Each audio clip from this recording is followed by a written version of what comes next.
Okay, should we get started, Graham? Yep, sounds good. Okay.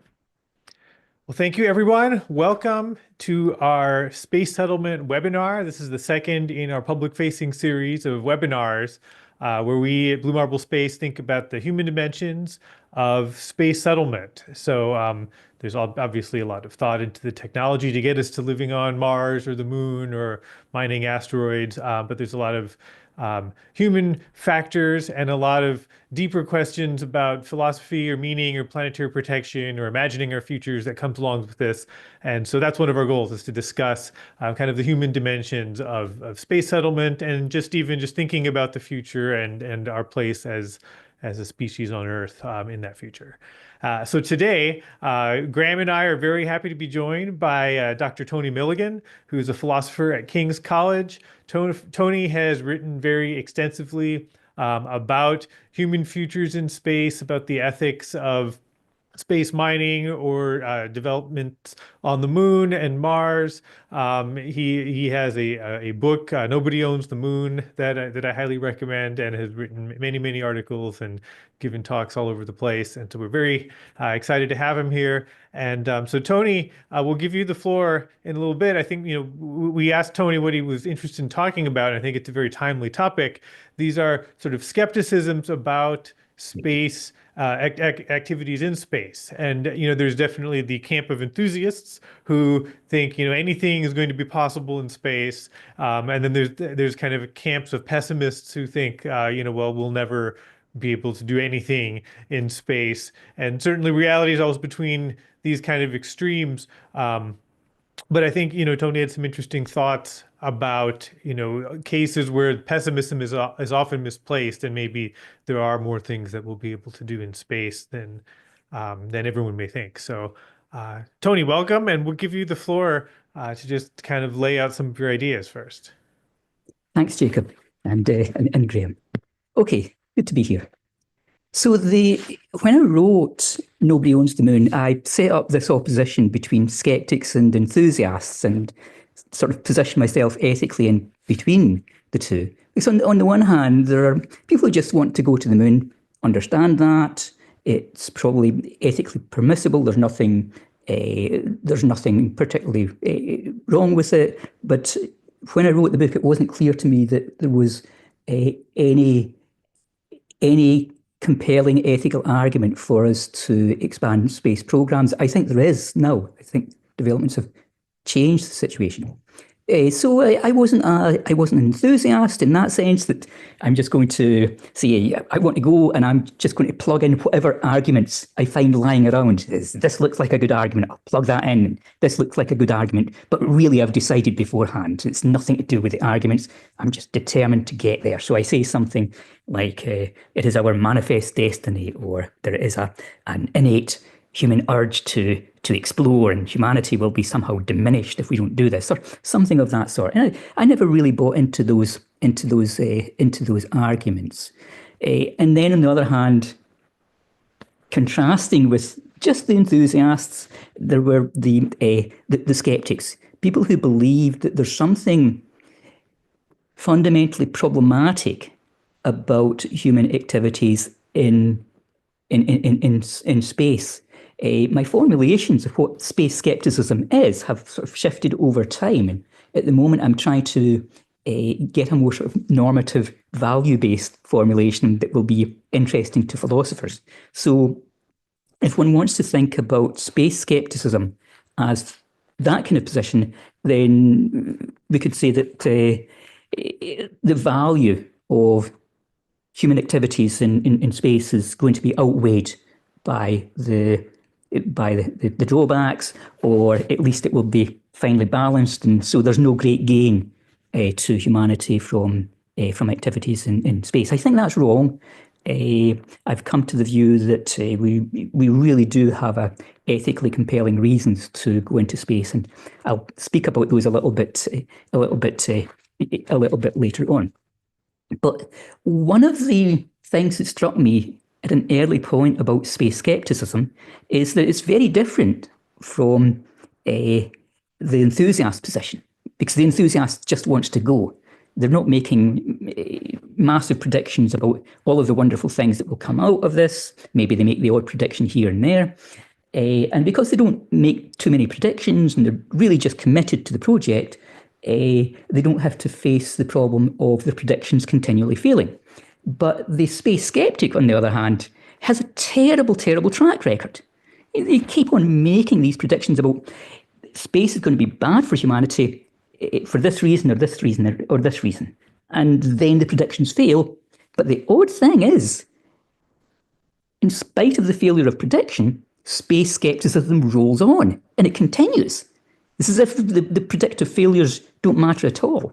And in recent years, it's actually expanded in numbers, and space skepticism has been fusing, I think, with certain broader political currents, notably populism and anti-elite politics. So your contemporary space skeptic is going to be opposed to space because it's the billionaires, because it's Elon Musk, for all of those kinds of reasons, and we must put Earth first.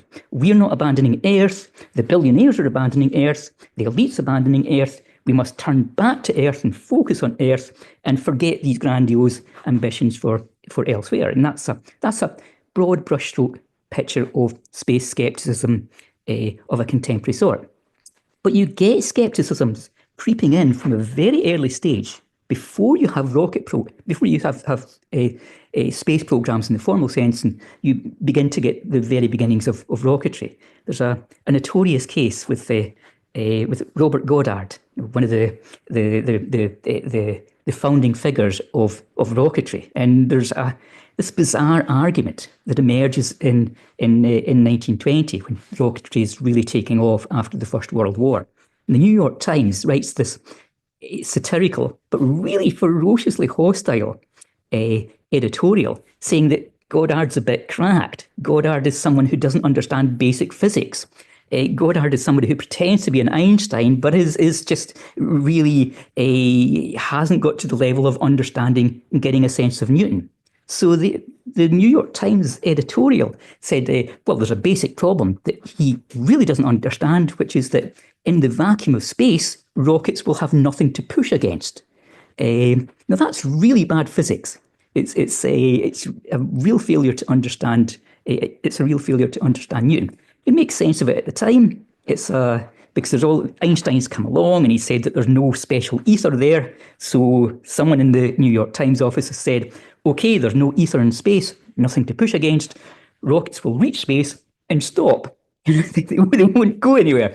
Now, this is an interesting variant of space skepticism, but it's characteristic of some of the early decades in which skepticism was based upon physical impossibility.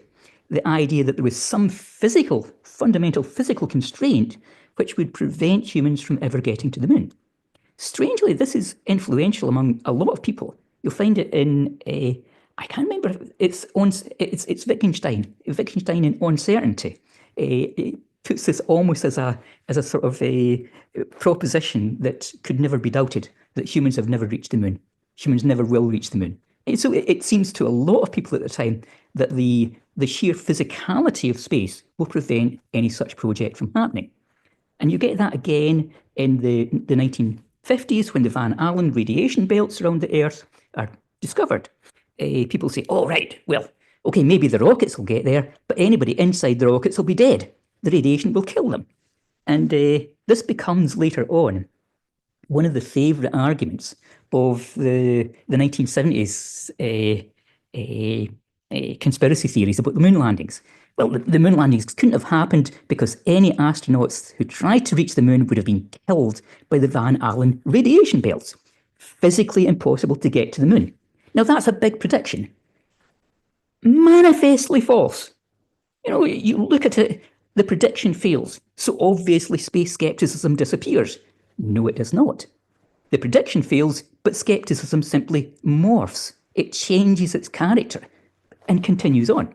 So what we get then is a series of different skepticisms emerging in the 1950s and the 1960s, one of which rehearses quite an old idea. It goes back to antiquity, that if you get away from Earth and you look down on Earth, that the stature of humanity will be radically diminished. Hannah Arendt toys with this in one of a really great paper on the conquest of space and the stature of man. That's probably the best and most philosophically interesting variant of space skepticism that I've ever come across. But and then, lo and behold, we get into space, and it seems precisely the opposite is the case. Rather than humanity being diminished by the view from space, there's all sorts of experiences of the orbital perspective, as Ron Garan calls it, and the overview effect, as Frank White speaks about it. Now, not everybody experiences that. The Russians tend not to. The Americans tend to. But nobody's coming back reporting, well, I went up to space and frankly, I'm disappointed with humanity. Humanity seems so small and insignificant. I just don't think it's worth doing anything now. So again, you have the prediction. The prediction fails. Obviously, space skepticism disappears. No, it does not. It morphs. It changes.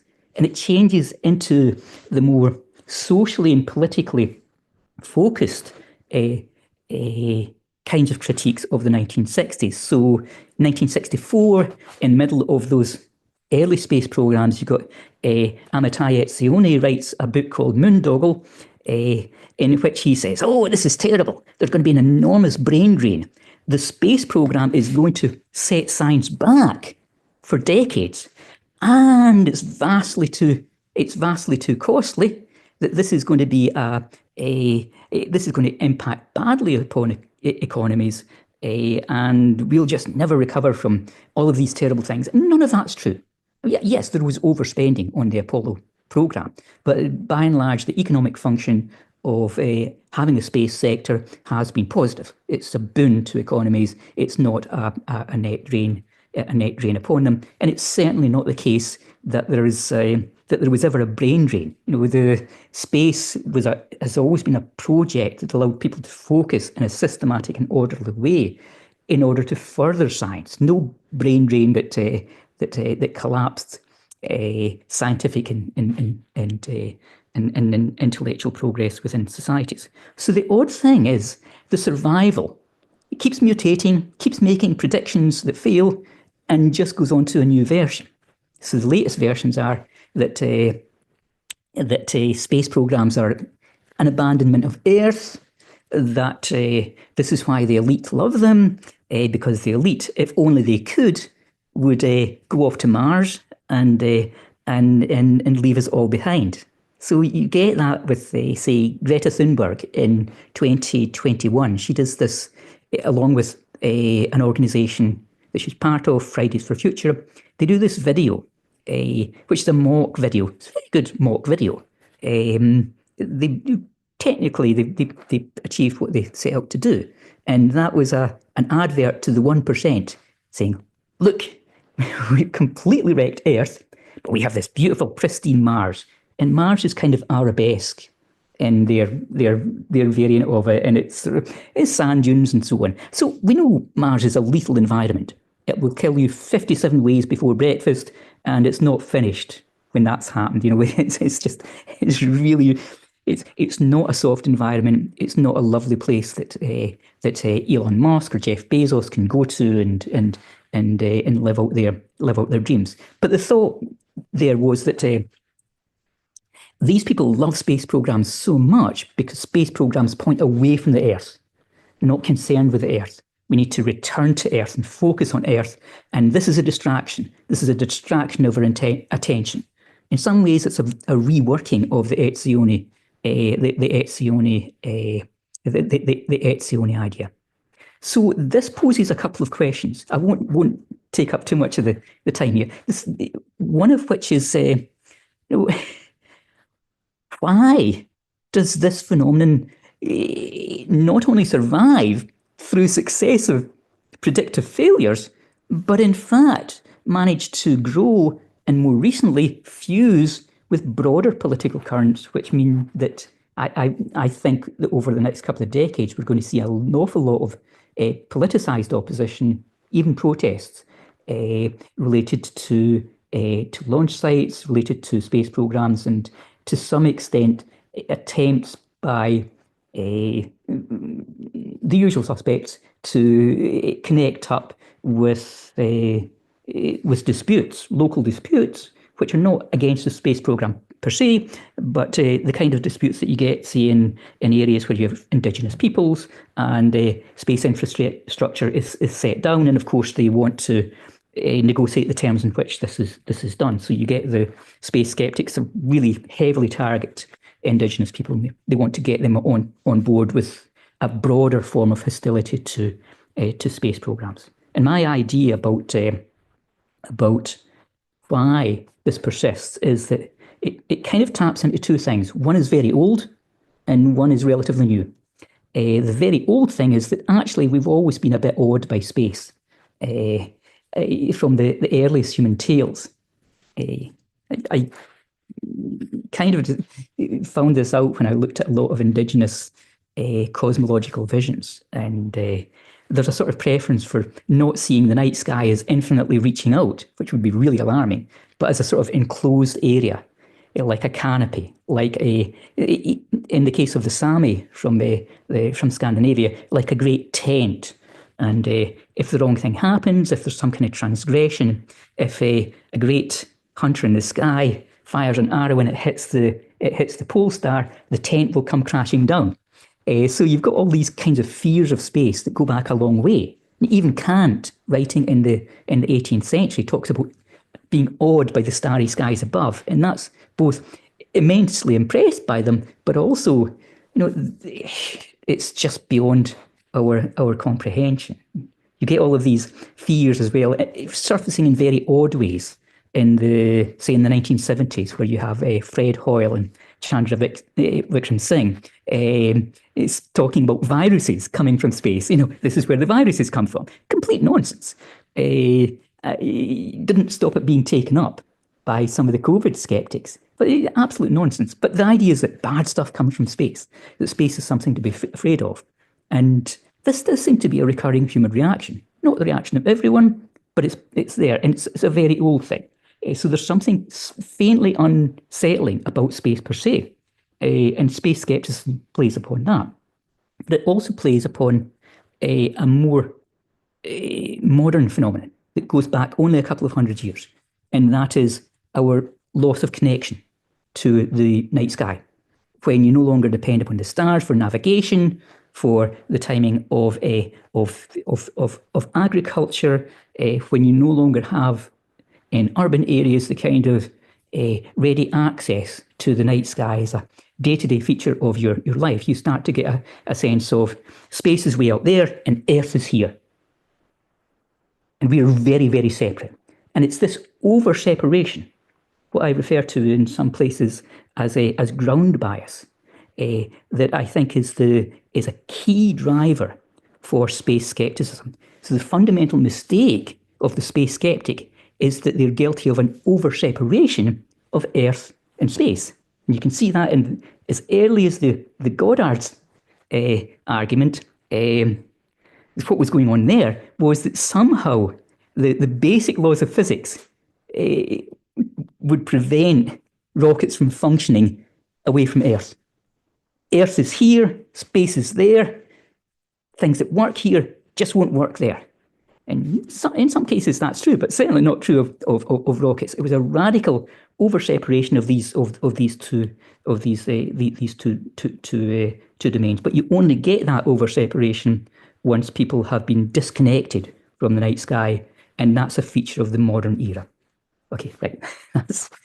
I'll stop there. No, thank you. That's very fascinating. And the way you wrapped up actually was where I was kind of going with my first question. But I really liked what you said about, this over separation, which I mean, I guess I've thought about, but not in the way that you kind of contextualized it. And so specifically what it made me think is that at one point the stars had greater instrumental value for most of humanity. And like, I know that, but I did never think about it in that way where, I mean, you cannot really time the growing of your crops if at least somebody in your community doesn't have some basic knowledge of how to interpret the skies and how to time things with the stars and following the year. I mean, we still have holidays, we still celebrate the passing of the year and have happy solar and lunar new year. But it's um the direct connection with the stars as providing us instrumental value is limited. I mean, even if you recognize that your mobile phone uses a satellite, it's a very limited distant connection. And then so it made me think like there are a lot of dark sky initiatives to try to, protect the night sky, diminish light pollution, promote awareness of looking up and noticing stars and the Milky Way band and things like that. But it's really aesthetic value then. Yeah, And like, so if you can convince someone to be moved by it, then that's a form of instrumental value to say, oh, it's like art in the sky. But otherwise, they're just there, and it's like getting someone to care about the rocks, which yeah, they're there, but what value does it have to us?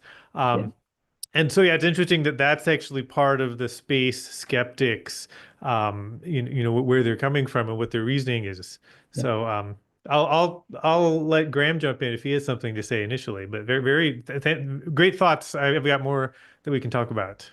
Yeah, I love that, Tony. There's so much to think about of like the ranges of space pessimism and space optimism, as well as just like so many flavors of it.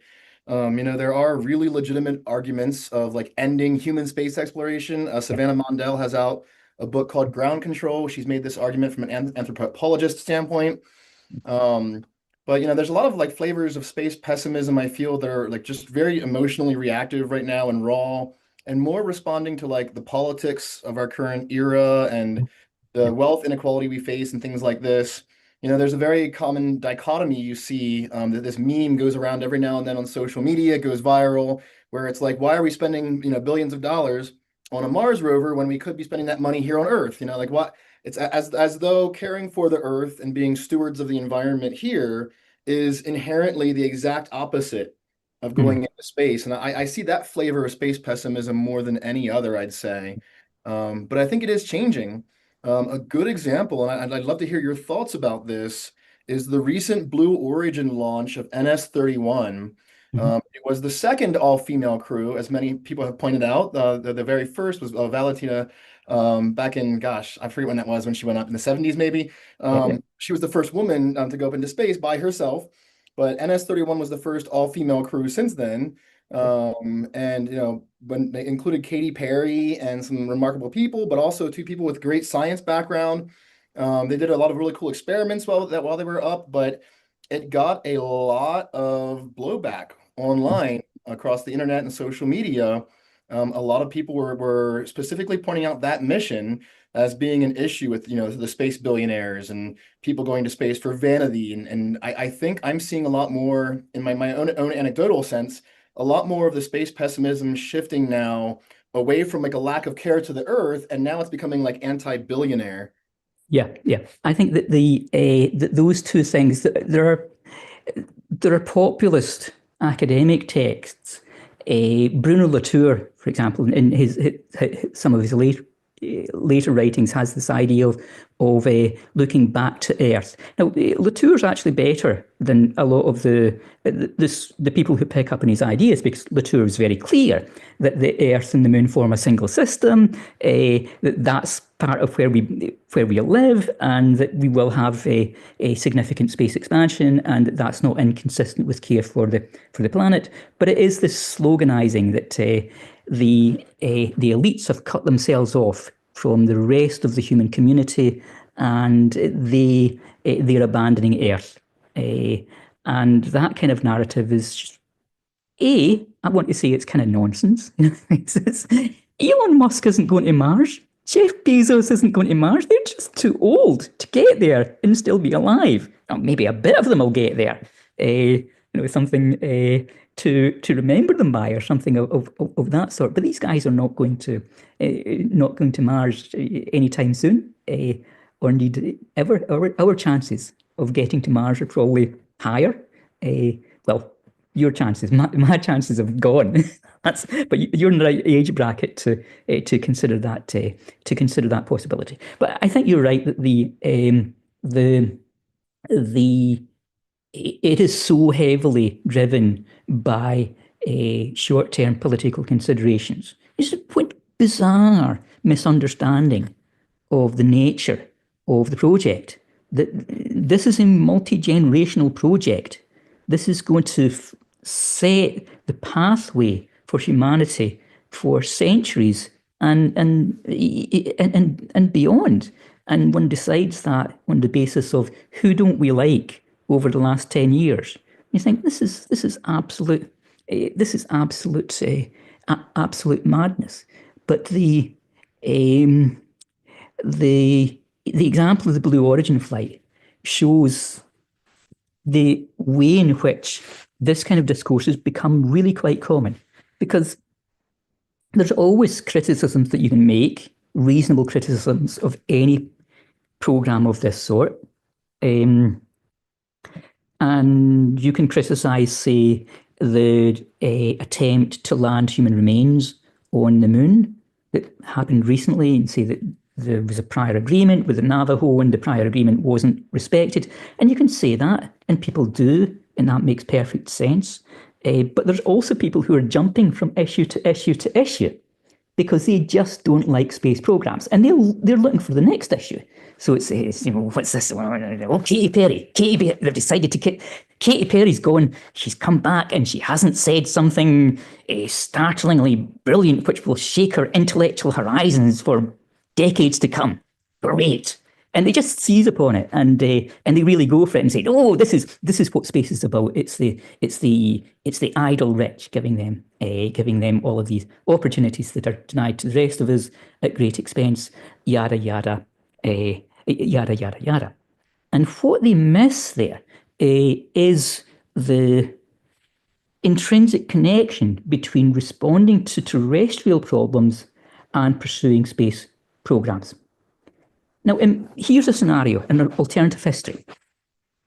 It's the 1960s, and we're doing all of this research into the interactions between the surface of Mars and the atmosphere, and interactions between the surface of Venus and the atmosphere of Venus. We're proposing to do all of this research. You think, oh, well, we could maybe spend the money on Earth instead. Let's not do that research.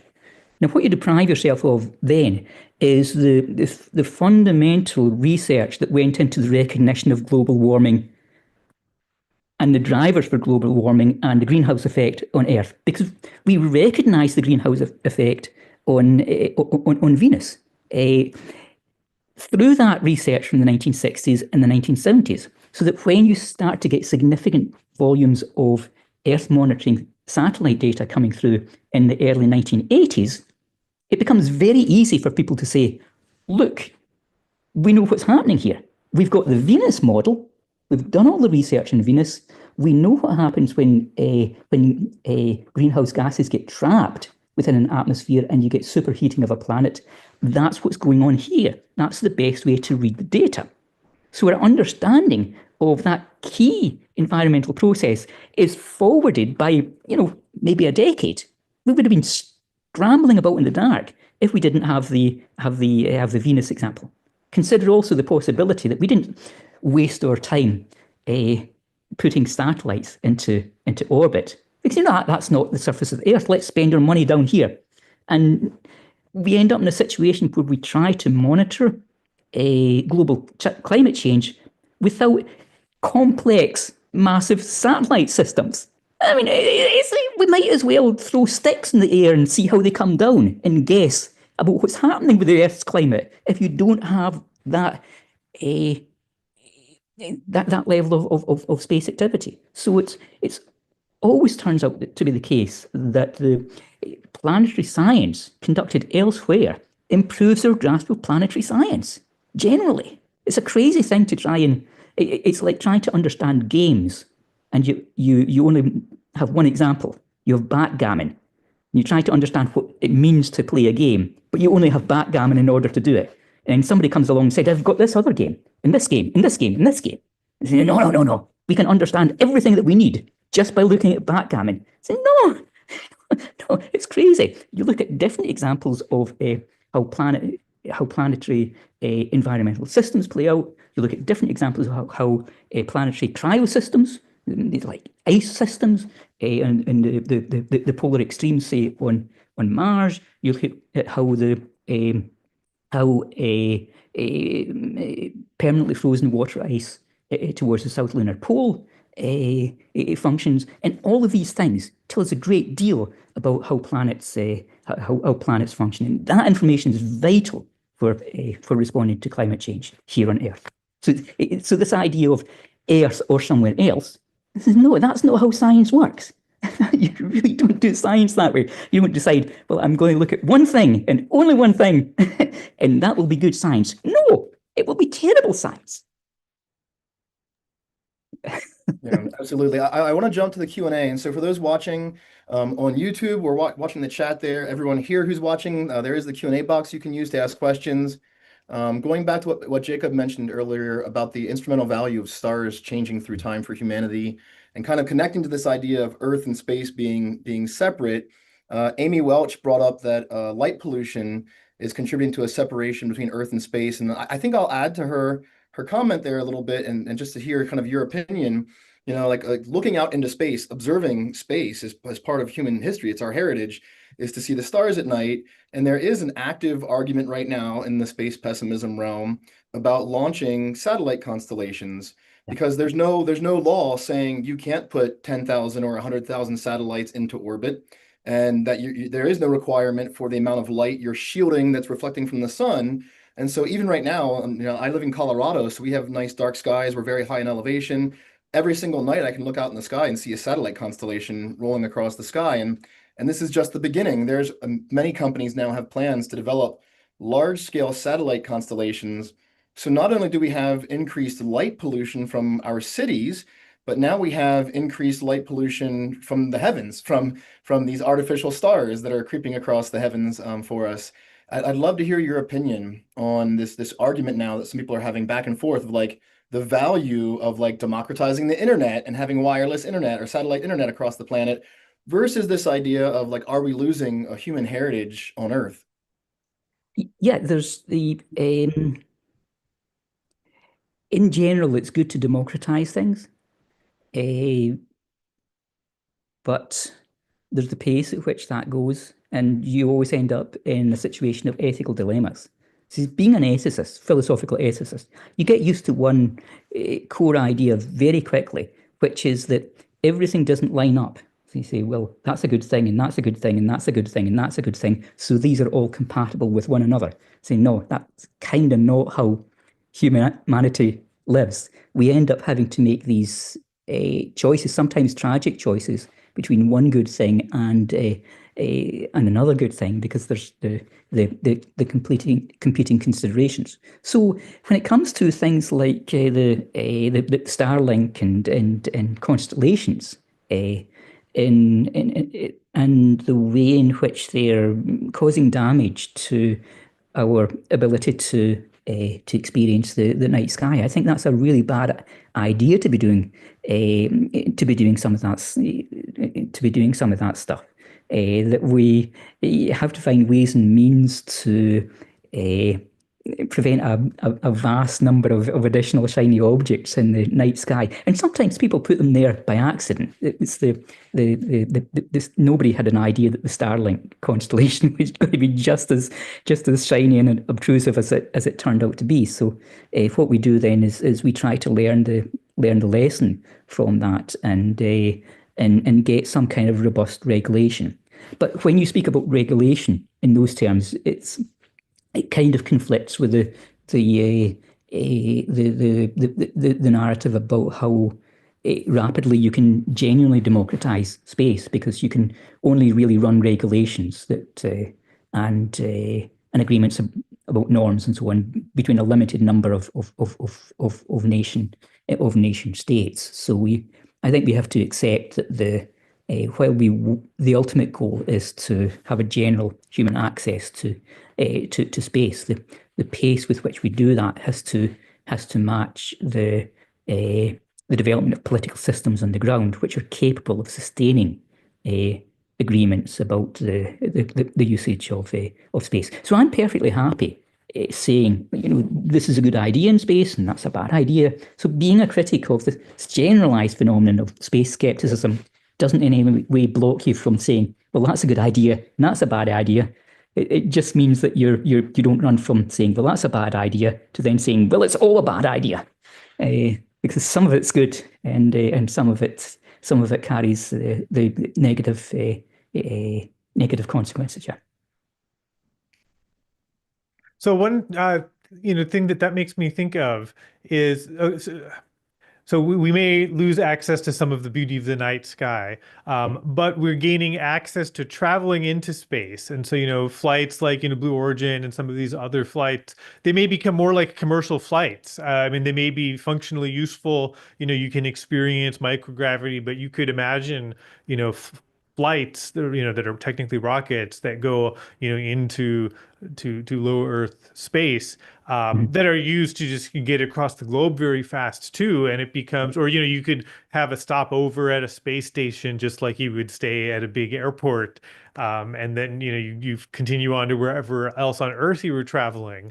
And so if something like that, number one, it becomes functionally useful, but even, before that, staying at the space station, maybe just the ability to take a 15-minute microgravity experience becomes on the order of thousands of dollars, and you could save up and do it once a year for fun, just like any kind of other extreme sport. If it just makes me think, are there other precedent, other examples in history where just a new technology that seems to have some, revolutionary capabilities, it's in the hands of a few people, probably the wealthy, and there's a lot of resistance to it. There just tends to be resistance to change in general. And then once the accessibility threshold drops, and people can participate in this, then there starts to be greater buy-in. Yeah, well, there's a example from recent history that I sometimes use in this context, which is the HIV medication, because at first it is tremendously expensive. It's unless you can get on a medical trial, and the people with more influence were able to get on the medical trials, then your chances of getting the meds were super slim. But now we have a situation where HIV is not a death sentence. And that's because of the vastly greater availability of meds to treat and regulate the condition, so that it doesn't turn into full-blown AIDS. And that's but you get the same resistance and the same sets of arguments. So the whole argument about HIV, say in areas like San Francisco, was that this is a way of being homophobic. This is the elites trying that found a new stick to beat us with, and we should resist it with all of our might. And thankfully, there were counter voices within the gay community in San Francisco who said, no, we have to take this seriously. And the meds will tend to gravitate towards wealth initially, just as meds have right throughout history, and then we will have greater availability. And that's the pattern that kind of played out. But I think the theme is that you don't want to you don't want to get a bundle of us standing in a row in front of the people that we've decided are the elites, and we all take out our guns and we point the guns at our feet and we fire at our feet and blow off our feet, and then say to the elite, there, how do you like that? It's crazy. We don't harm ourselves in order to smite people who are the elite or wealthy or whatever we think. We think in larger terms of how does this impact upon the future of humanity. So here I'm going to say something that's a bit, so far I'm in like really solid historical territory and good analytic territory about what's going on.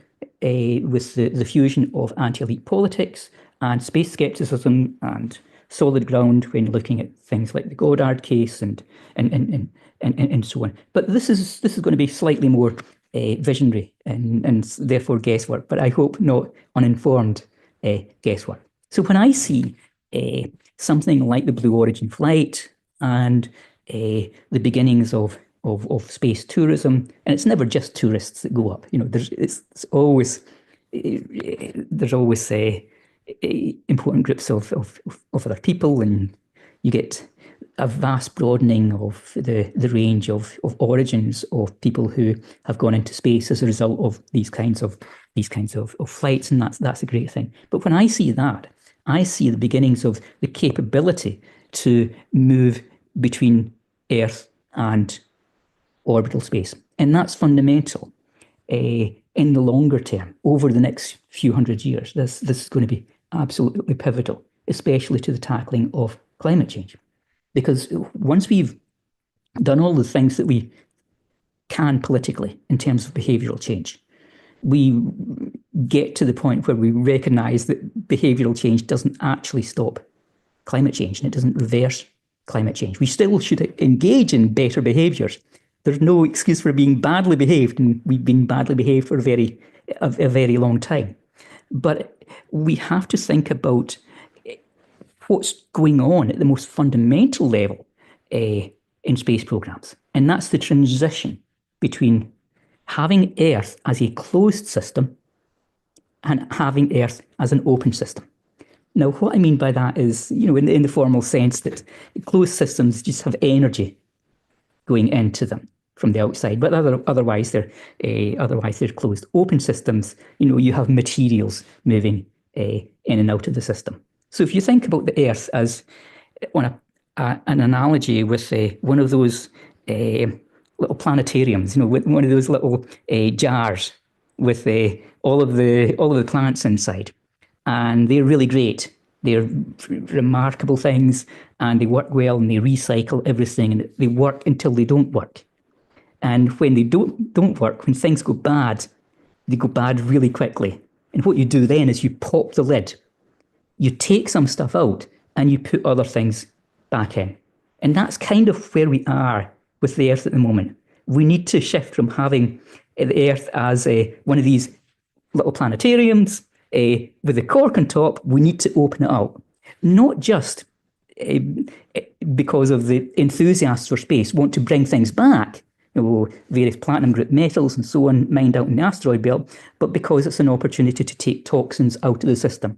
We need to have that capability of bringing what we need into the system and removing various things that we certainly don't need from the system. So when I see space flights even with Katy Perry, what I see is the beginnings of that capability of moving back and forward. And without that, you really don't save the planet in a recognizable form, and the global warming just gets worse and worse over the centuries. But the way that you fix it ultimately is shifting to Earth from being a largely closed system to Earth being an open system.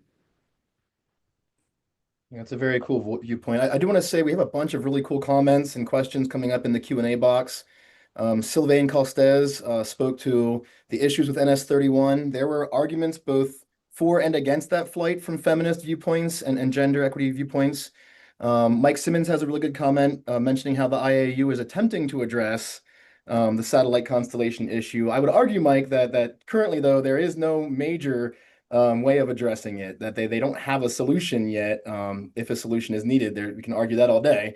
There's two questions, though, Tony, I want to point to here and kind of have you maybe address both of them. So April Meadows, first, she asked if you feel that there's the increased mistrust in the media is influencing space skepticism or space pessimism. So kind of how the media and our viewpoint of the media influences these ideas. But then also Michael Tuitt has asked for your viewpoint on contemporary skepticism differing by nationality.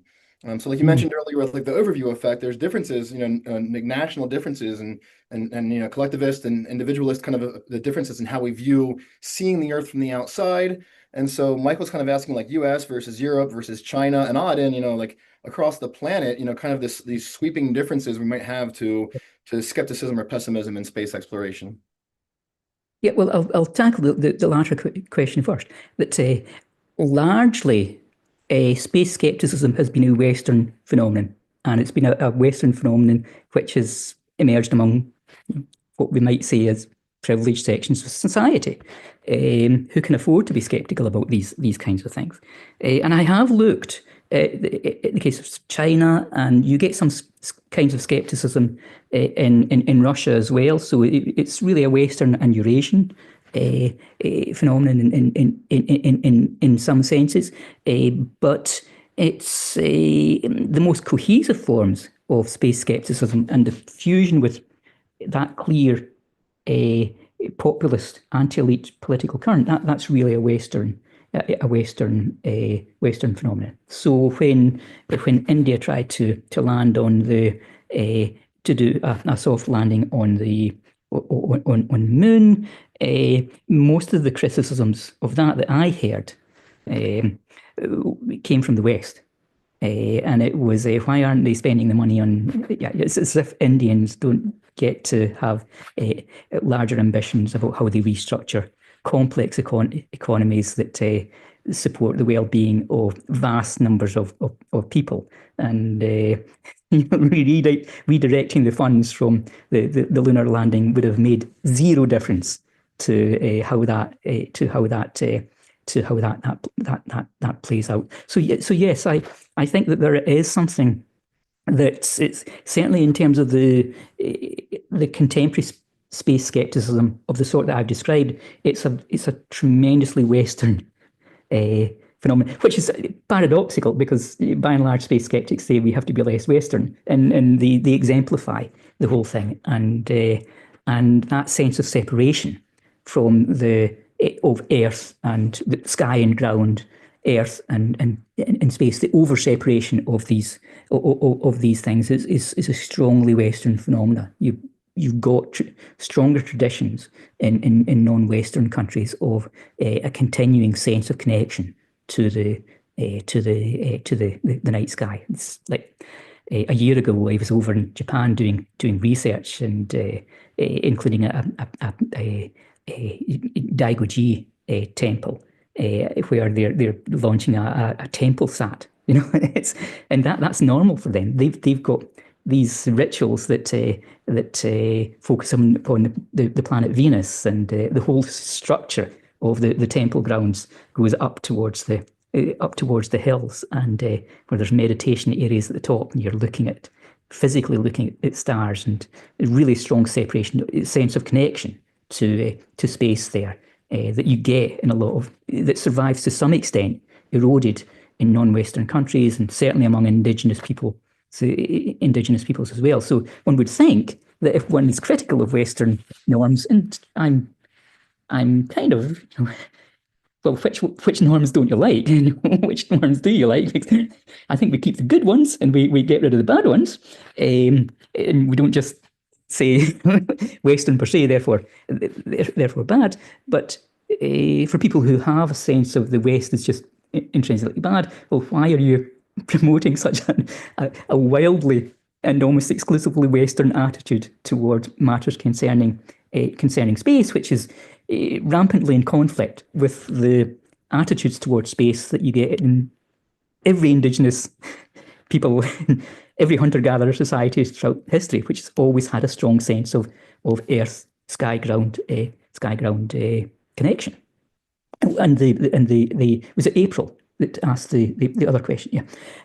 I think that the mistrust of the media, and beyond that, a mistrust of reasonable authority, and at the core of that, anti-science narratives that seem to be quite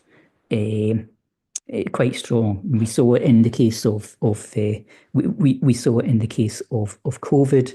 We can see it in the way that the idea of alien visitation, which is now believed in by about a fifth of the UK population, and it's somewhere closer to a third of the American population. So you get more space infrastructure there. They believe in alien visitation, and that really sticks it to these scientist elites and the people, the scientists who've been co-opted by the deep state and who are part of the cover-up to keep the truth away from the people. I mean, it's all nonsense, but at the core of it is not simply the idea that there are these deep government committees, but also that there are scientists in these secretive laboratories engaging in a conspiracy, you know. And this is not how science functions. This is absolutely not how science functions. So I think that there are short-term gains by firing off our little guns at people in positions of authority, but those who come from the sciences have a certain kind of authority that we should at least be more open to listening to. But we do get the media, and it is tough.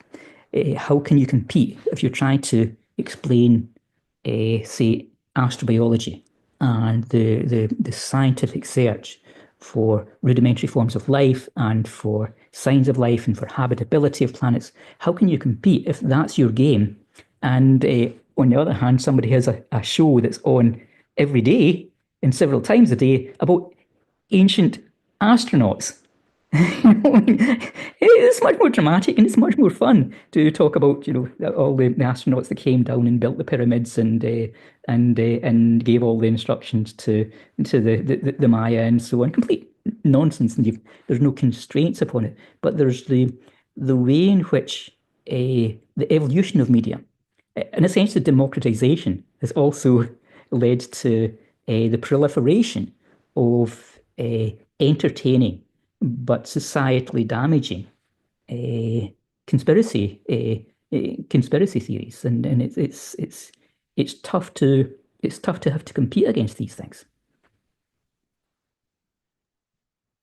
Yeah, I've seen that a lot in my own career, in dealing with some of those things that pop up with ancient aliens and some of these other ideas. And you know, there's always someone who will believe just about anything out there in the internet. And I want to bring in two questions here together. Nuno Pereira and Arunava Padar both asked kind of similar questions.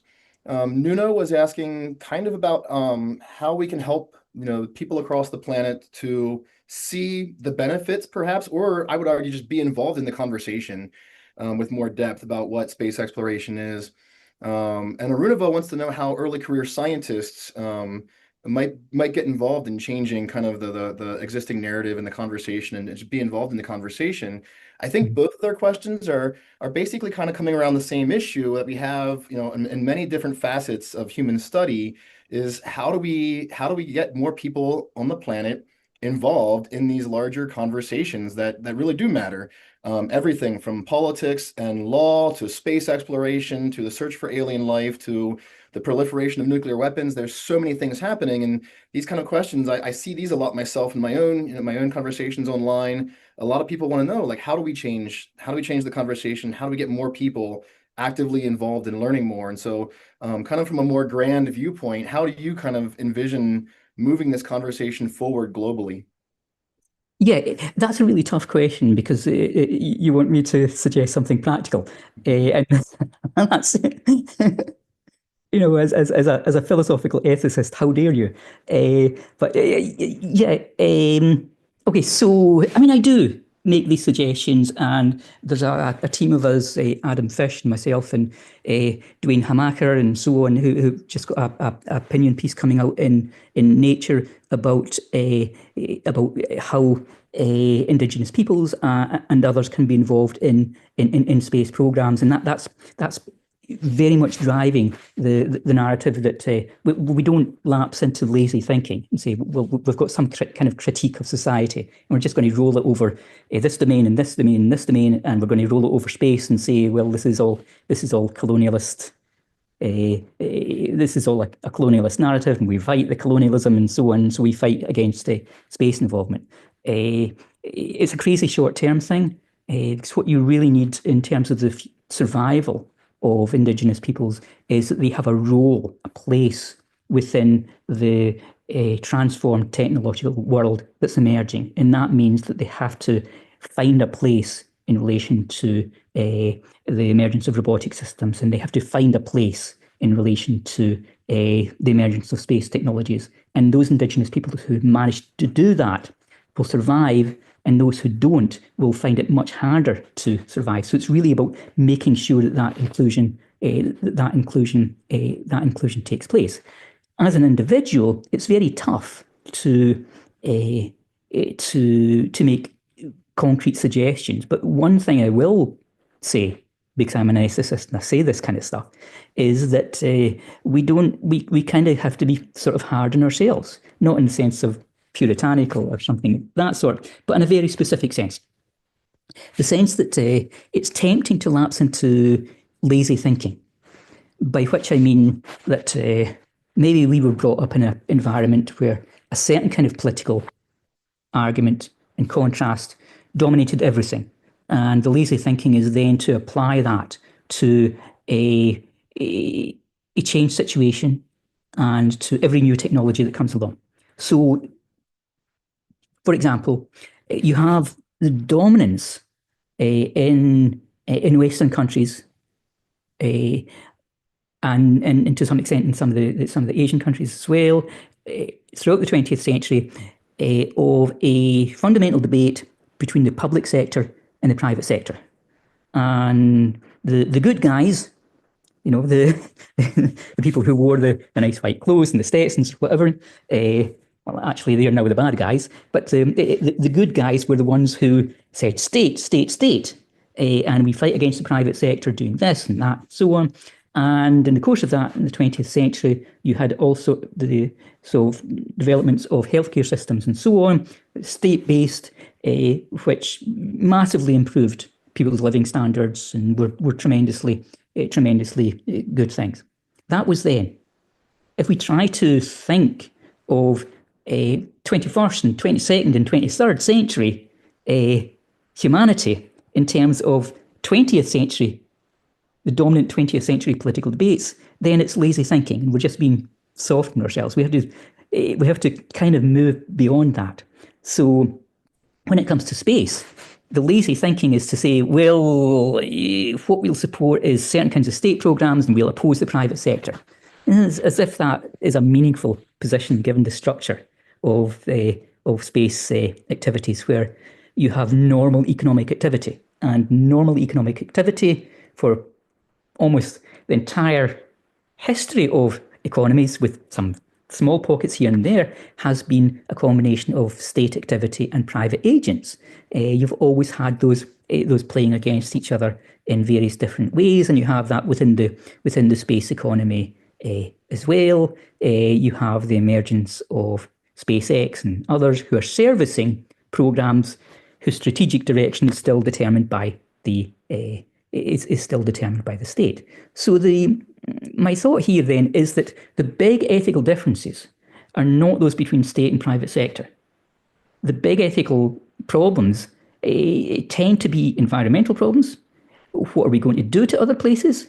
What are we going to do to our access to a good view of the night sky? How are we going to deal with not a neat competition between the state and the private sector, but between a multiplicity of different players whose interests often converge upon the same strategic resources as they currently do in the South lunar regions? Everybody wants to go there, and they all want the same things.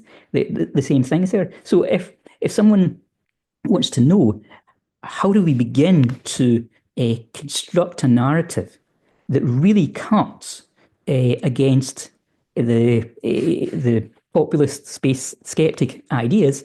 Well, we don't do that simply by repeating ideas from the 20th century. We have to be bigger than that and move beyond that, and recognise that those arguments between state and private sector are not likely to be the dominant political arguments over the next 2 to 3 centuries. And then we think, well, what are the things that really matter over that timescale? And I think it's much more about competition by multiple players for limited niches within space, and competition for limited resources. And that's competition that involves states, multiplicity of states, multiplicity of groups of states, multiplicity of private agents, sometimes allied to states, sometimes against states, and so on. There are just so many players.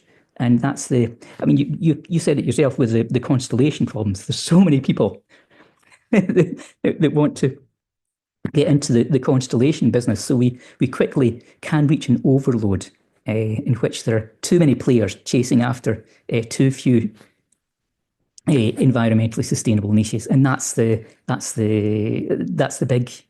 bigger game. It's that context, I think, that that kind of idea that we need to be promoting, unless you just want to say something that sounds good in the university. No. All right. Thank you very much, Tony. I appreciate that last bit. I think that is a good challenge for us to just think, in the future a little more imaginatively, or at least, not be at risk of just repeating patterns from the past simply because it's convenient. So yeah, I think we should wrap up. It is the top of the hour.